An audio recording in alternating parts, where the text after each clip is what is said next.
Hello everyone. In this video, I will briefly overview the structure of the syllabus and also highlight some of its sections so that you can actually get a nice brief orientation to the main document that will basically control the content and your approach to the class. So this is really the important document to really thoroughly go over and understand. Along the way, if you have questions, you can always use the discussion board that I posted under week 0 module, the orientation module, where you can ask questions about either the orientation itself or the class. There are two separate discussions threads in there, as you probably have already seen in a previous video. Now, notice that this class has 3 separate sections, so you're enrolled in one of these 3 sections. This is a 5-unit class. That means you're going to be working approximately 15 hours per week. That's how the class is designed. Normally, 5 units means 5 hours in class for the actual lecture and about 2 hours of homework per hour of lecture. So that means about 10 hours of work outside of class, meaning reading, doing homework, discussion, or discussing some of the concepts or homeworks in the class, in the discussions, researching, writing. So basically, you must be able to carve out 15 hours per week for this class. There are no required meetings, as you already know, but just to make sure, you're not required to be physically at Foothill throughout the quarter. There's no actual office hours. There's virtual office hours through the discussion board that I set up under Module 0. Please do not use email anymore since you're in class. We have Inbox, which is right there on the left side of your screen. For every discussion that is private in nature, use Inbox. If you want to participate in the chapter discussions, that you go into the modules. The course description for the class is right there. And obviously, we assume you have already finished Accounting 1A. And that basically means that we assume that you have very solid understanding of the accounting cycle, which was covered in the first 4 or 5 chapters of that class or the equivalent class if you came from a different school. This class has advisories of basically algebra and college English, as well as is transferable to both the CUC and the CSU. Here's the course outline for the quarter. As you can see, there is chapters 10 through 12 plus actually there's no project at this point yet. I have to put that out. Basically, chapters 10 to 12, then you go and complete midterm number 1. Then you cover the most challenging part of the class will be chapters 13 through 15. And then that is actually part of your assessment for midterm number 2. And finally, at the end of the class, the last few weeks, you will cover chapters 16 through 17, actually in reverse order, 17 and 16, then possibly a project if I assign it, and then the final exam. So here's the setup in terms of the sequence of the topics for this class. Keep going down, you will see this little box here. It gives you an overview of the different kinds of classes that we offer in the accounting department here at Foothill. So, you're here in the first year of accounting, the core. There will be other classes you might want to consider after Accounting 1B. By the way, as I'll mention later, your book is good for all these 3 classes. So once you buy it, you're done with Accounting 1A, 1B, 1C in terms of textbook and access to my accounting lab, especially if you finish all 3 within the same academic year. There's a word about the types of classes. This is a campus-based class, so that has it's important because you don't need a course ID anymore, because it's actually linked to My Accounting Lab automatically, and that comes handy later, as you'll see when you register into My Accounting Lab. That's a requirement, obviously, both the textbook and My Accounting Lab. So if you go buy the book, or you already have bought the book, you will notice that you have both access to MAL and the e-text or the printed textbook if you bought it at the bookstore. If you instead haven't, you still need to buy it, and you don't want to buy it at the bookstore for whatever reason, you have a couple of other options. Option B is the access to MAL and ebook. There's no printed book. That's a 128 as opposed to the 142, but you don't have any printed textbook. For option C, it is only for people that already have had or somehow secured the textbook from somebody else, maybe from a friend, but you still need access to MAL. In that case, you can purchase the access for $70. And both of these two options are only available through the publisher's website, through the registration process, which comes later here at the bottom.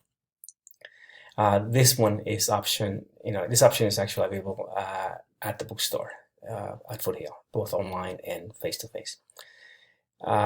Notice that Accounting 1A covered chapters 1 through 9. We're going to be covering chapters 10 through 17 in Accounting 1B, and then later, if you take Accounting 1C, you will be using the book for chapters 18 through 26.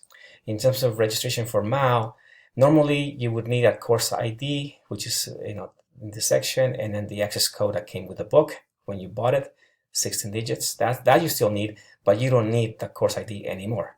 So don't ask for it. And some people keep asking me up for it because we're linked automatically. You don't need to register. You don't need the course ID anymore.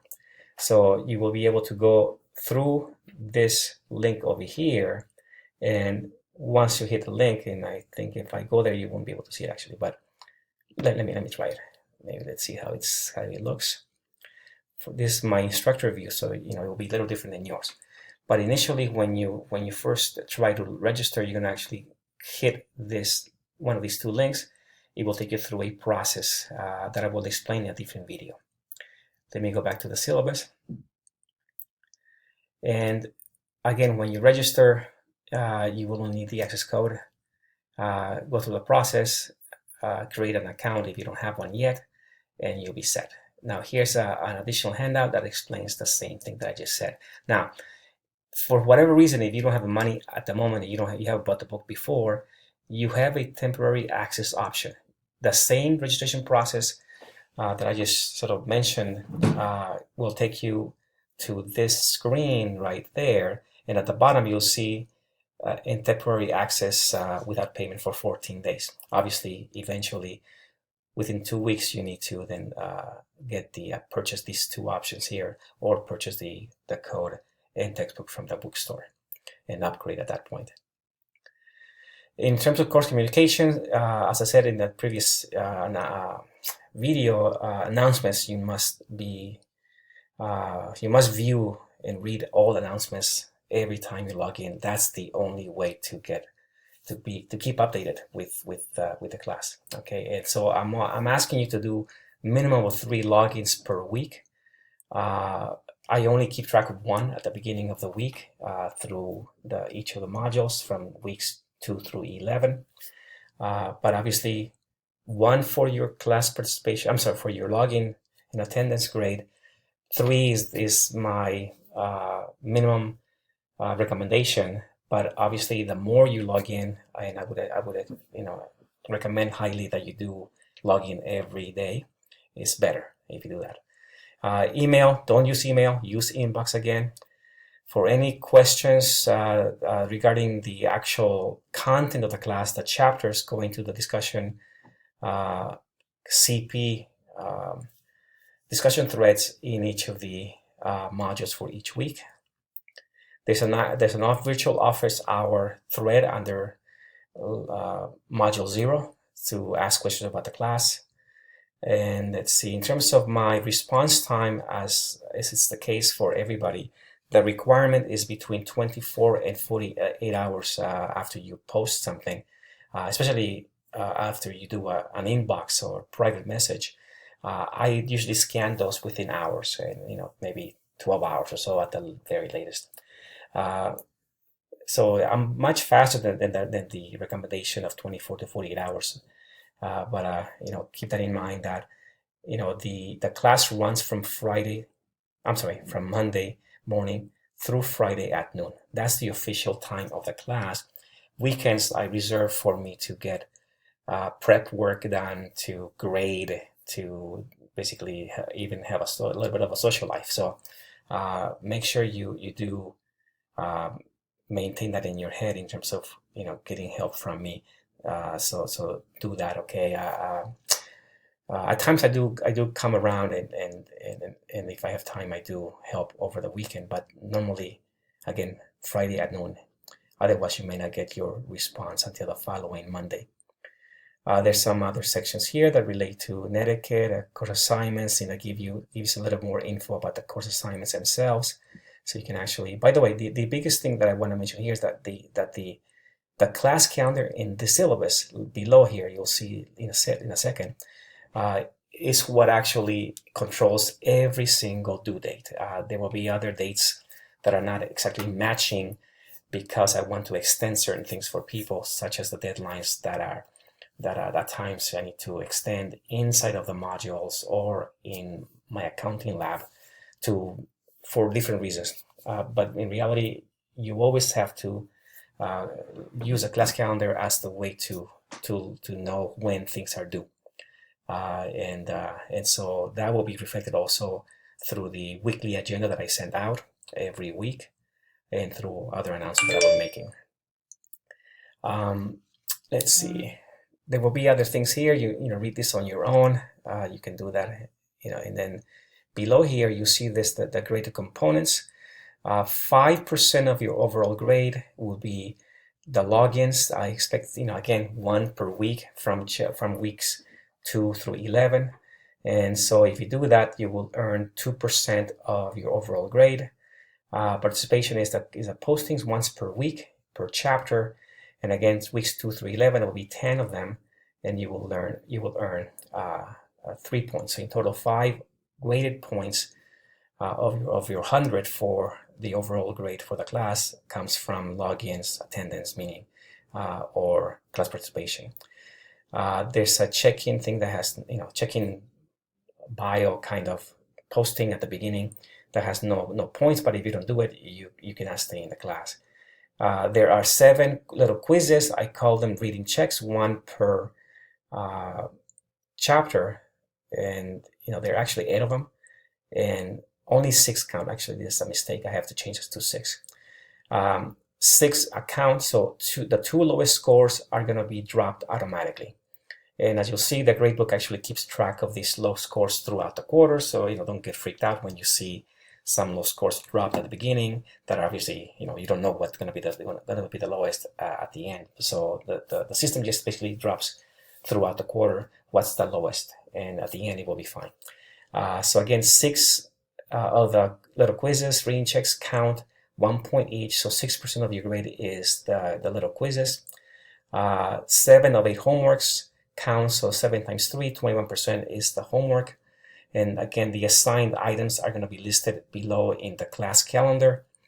The midterm exams are each 16 points, so 32% of your grade is the midterm exams. First midterm covers 10 through 12, like I said before, and midterm number 2 covers 13 through 15. And at the end, you've got a final exam is 26% of your overall grade. This will be comprehensive with respect to sort of the concepts in the class, and there will be some problems as well, but it will be focused on the last part of the class. Finally, there will be 10% of the class is going to be either a case study or a paper project. And so later I will announce the instructions for that. We use a normal scale for the class, for the grading, and this you've seen before, I'm sure, in other classes. There's some other things here that are important. I call them course policies. Make sure that you read these. This is very important. There are some low scores, so make sure that you actually drop these strategically. Don't just drop them for the sake of dropping them. At times you get sick. There will be some issues with the computer, with the internet or whatever. If you're traveling, that's when you use these low drop